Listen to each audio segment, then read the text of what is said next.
Good day, students. Welcome to the 5th installment of the series in which I attempt to give you an overview of each unit's eidolons and my recommendations on whether or not they are worth the Stellar Jade's investment. Since they have released quite a few banger units in quick succession, going on a vertical investment on your account might be detrimental. But even so, for those who already have an established roster of units and are looking to improve it, this series might be just the thing for you. With some of the characters giving pro athletes a run for their money in terms of speed, Boot Hill's impending release, and the recent announcement of what will most likely be the Hunt endgame mode, namely the new permanent game mode, Apocalyptic Shadow, which I am very excited for. It was about time the Hunt characters got their spotlight moment. Let us take a look today at the current Hunt cast's eidolons and what they bring to the table. Please note that these recommendations are based on my personal experience with the units, how they perform at E0, and what they lack in their base form. As such, I have formulated this guide based on the importance of each eidolon in fixing a particular unit problem from its base kit. This guide is highly subjected to subjectivity on my end, even though I have tried to keep it as objective as possible. Therefore, if you feel a certain eidolon works better for you compared to what I am about to mention, that is entirely your prerogative, and each and every one of you is entitled to play the game as you want. As always, every piece of content in this game can be fully cleared with E0 units without issue. As per usual, I will briefly go over each unit's strengths and weaknesses in the next section so you will better understand the upcoming analysis of each of their eidolons. Also, each eidolon will be analyzed, considering you already had the previous eidolon and are debating the investment needed to secure the one in question as well. This is why you will see some units have their E1 not recommended, but their E2 recommended. I will not go over the E3 and E5 eidolons of the units, because these are just extra levels for all your abilities on each unit. And of course, all of them are worth getting because they are just straight-up damage buffs for each of the units. I will just leave you with a note on which unit is applicable so you can know which one of the two will provide the most damage. Let us go over what you should be looking for in units on this path. For Hunt units, you want to aim for the eidolons that will provide your unit with additional ways of dealing damage in AoE scenarios, as this is their greatest weakness. Eidolons which improve their multipliers or stats by a decent margin are also nice. Eidolons that provide you with energy are always great, so you can smooth out your rotation.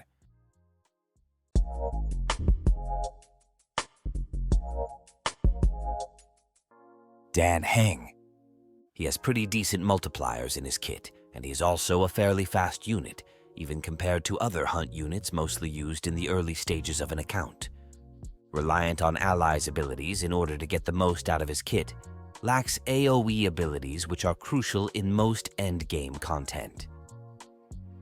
Sushang, good DPS unit if you can consistently break the enemies, and because of the action advance from her base kit, she can have a surprising number of actions in the proper conditions. Double-edged sword. If you cannot break the enemies, her damage falls off a cliff, and her kit also doesn't function properly. Like Daniel, she is also purely single target, so she will struggle with the end game content. Dr. Ratio.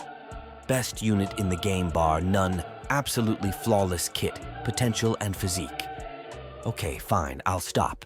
Even though he is also primarily single target focused, his single target is so absurd he can mow down the enemies fast enough for it to not be that much of an issue.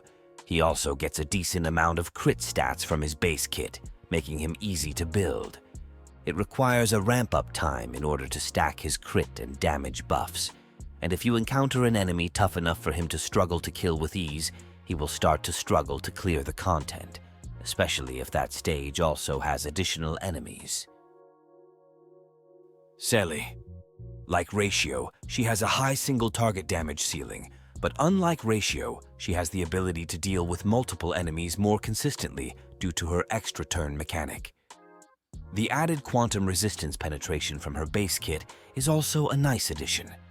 If you do not manage to one-shot the low HP enemies in order to trigger her resets, her damage will go down and her SP usage will go up. Topaz.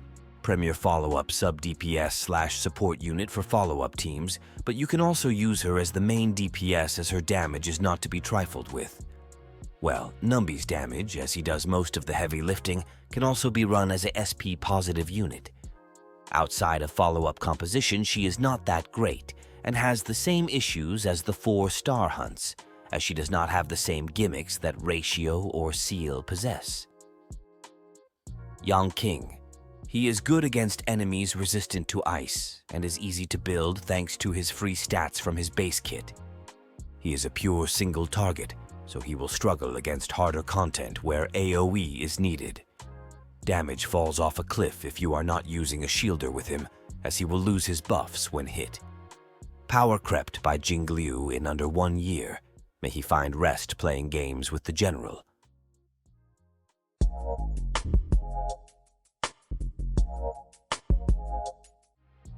Dan Heng, E1.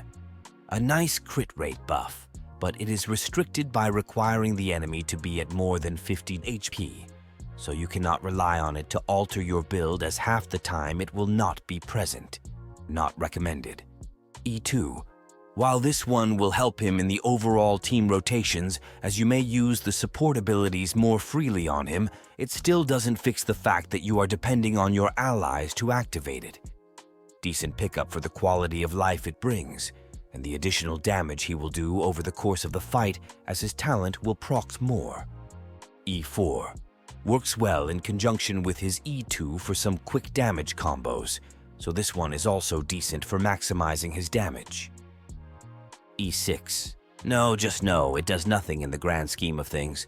Please just don't use pulls for this.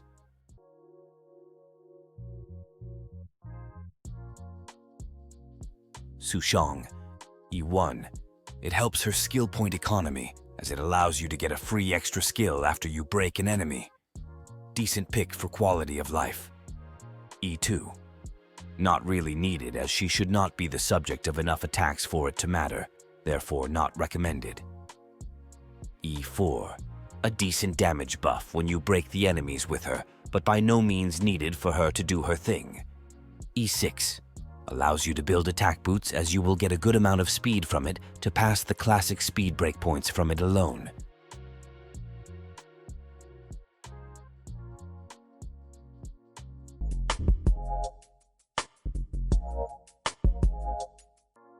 Dr. Ratio, E1.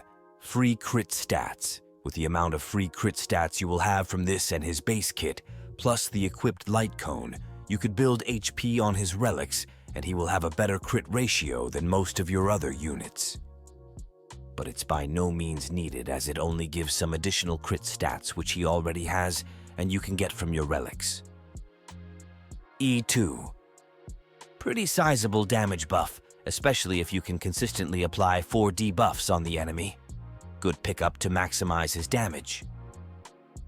E4. A hefty amount of energy gain, and the biggest thing about it is that it does not have a limit on the number of times it can activate per turn or action. Therefore, you could potentially get upwards of at least 60 energy in a turn from it, which is pretty absurd, but it also means you will get to use your ultimate more, which allows you to do more follow-ups, translating to more damage but also more energy, creating a vicious cycle of damage and pain for the enemy. Amazing pickup. E6. Well, if you wanted to see how a chalk can shatter space and time, unlock this one, as this combined with his E4 only, not mentioning the other ones, will cause Ratio's chalk to end the careers of all enemies he will encounter. It is highly recommended if you want to be nostalgic about your high school days in math class.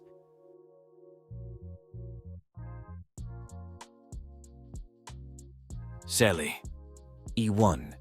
Although it has a restriction attached to it, this one will be active most of the time, so you can factor this crit value into your relic farming for her. With that said, it's not recommended, as the value it brings is not impressive. E2.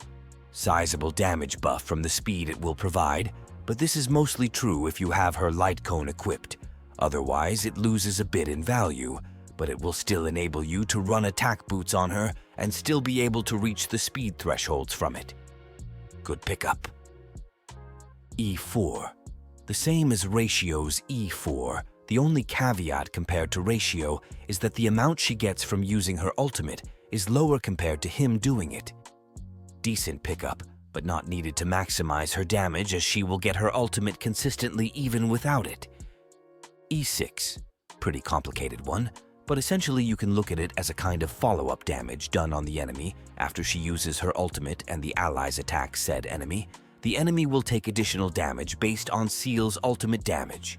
In short, you can look at it as at least 45% ultimate damage done on the enemy for one turn after the initial hit from her ultimate is done. So to maximize her damage, this is a good pickup.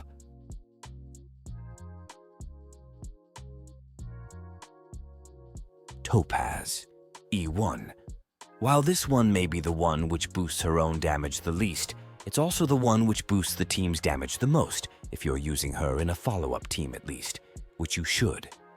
Therefore, this one is highly recommended for her main team. E2. Good amount of energy gain, which will help her use her ultimate more often, which means more damage done by Numbi. Good pickup. E4. More actions for Topaz will translate into more actions for Numbi, which in turn will translate to more damage. A vicious cycle will be created once again, and a sizable damage increase will be gained from it. Great pickup to maximize her damage. E6. If you want to see more Numbi action, this one is for you.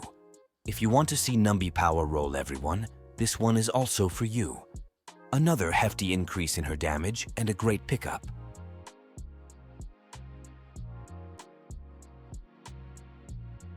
Yanqing, E1. Small damage gain, especially since it is tied to the enemy to be frozen for it to activate. Not recommended. E2. You won't see much use out of it as you are guaranteed to get his ultimate in 3 turns, and you will not drop it to 2 without external energy sources. Not recommended. E4. A more decent damage increase as the ice resistance penetration is a rare buff, therefore it will not suffer from diminishing returns. Decent pickup. E6. More uptime on his damage buffs to allow him to keep going for more time.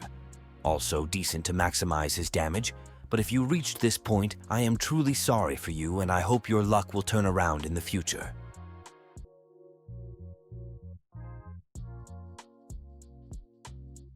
Let us now take our foot off the gas and take a moment to let the knowledge gained today settle down. I do hope you will leave with a better grasp on the strengths of each hunt unit as well as their weaknesses, and can start planning ahead for which one of them to target when they rerun, or when they will spook you after a 50-50 loss. As usual, let me know what your plan of action is for the future. Are you planning on starting to vertically invest in your hunting units? And if so, how far are you planning to go, or how far have you already gotten? Let me know in the comments below. And until next time, I am Professor Veritas Ratio, and remember, stay smart and sexy.